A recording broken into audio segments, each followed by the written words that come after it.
Hi, welcome back to session 13 of Mid-Stage Parenting.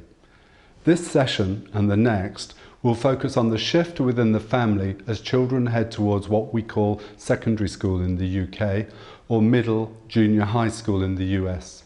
This can be a challenging transitory phase for both children and parents, where the more nurturing environment of early literacy education gives way to a more specialised environment, leading to exams.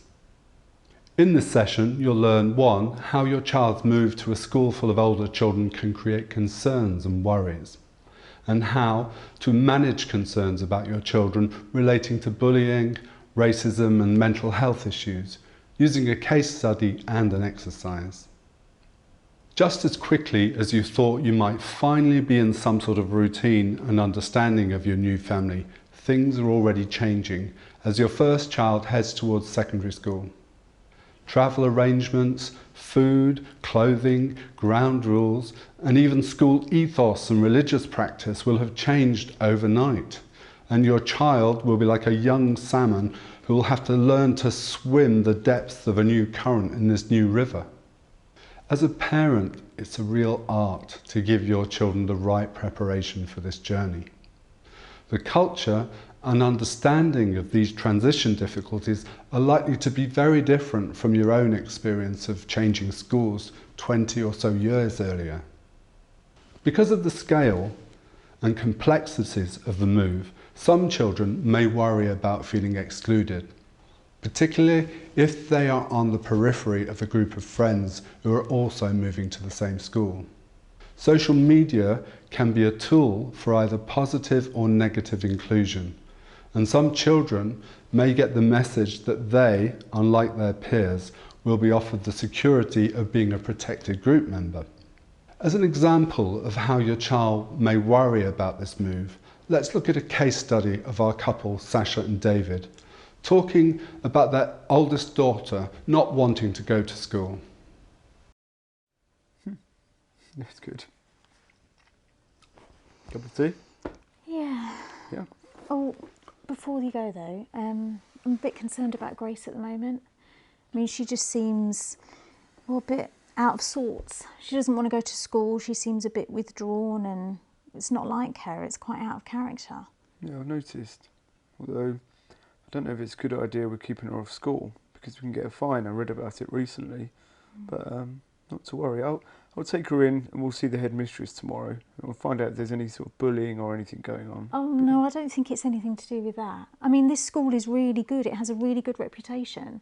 It's not like your school that didn't have any anti-bullying policy. This school is all set up for that. I mean, she's probably just fallen out with her friends. I think you could make it worse if you go bulldozing in there. I don't know if I can't really trust the school policies, darling. I think it's better that I just go in and have a speak to the headmistress, okay? Yeah, but listen, I'm taking Mum to the doctor's tomorrow, and Right. I was thinking that I could take Grace with me and we can just have a little chat. I think, darling, it's better that we just... I know what you're saying, but if we just go in, we can speak to the headmistress and sort of find out. You just don't know what these older kids are up to. That's the only thing. You've got older children there, you know? I can just go in, we'll find out. It won't take 10 minutes, okay? Cup of tea. I'll get you a cuppa.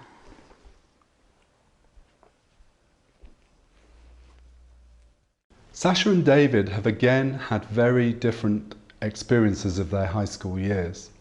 Their daughter's mood shift and school refusal in the first 2 weeks have troubled Sasha, as they are usually able to talk and share feelings.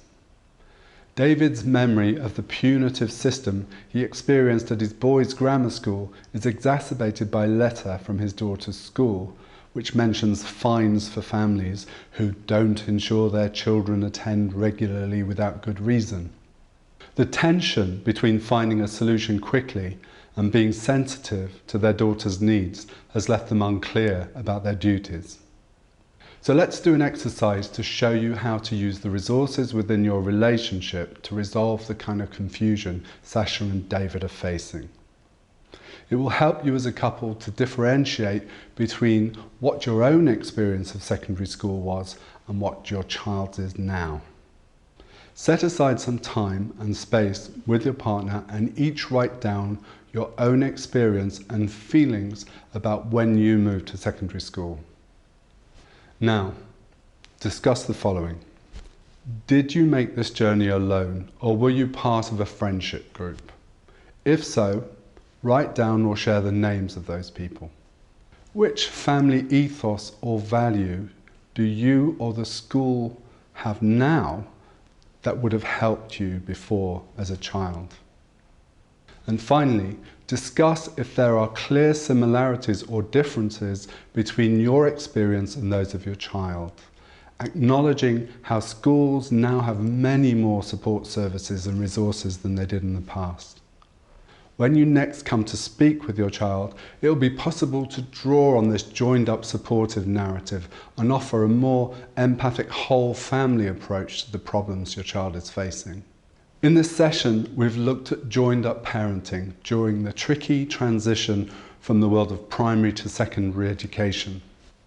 In the next session, we'll consider effective and ineffective ways of supporting your child and a model for assessing risk when your child begins to interact outside the relative safety of the primary school community.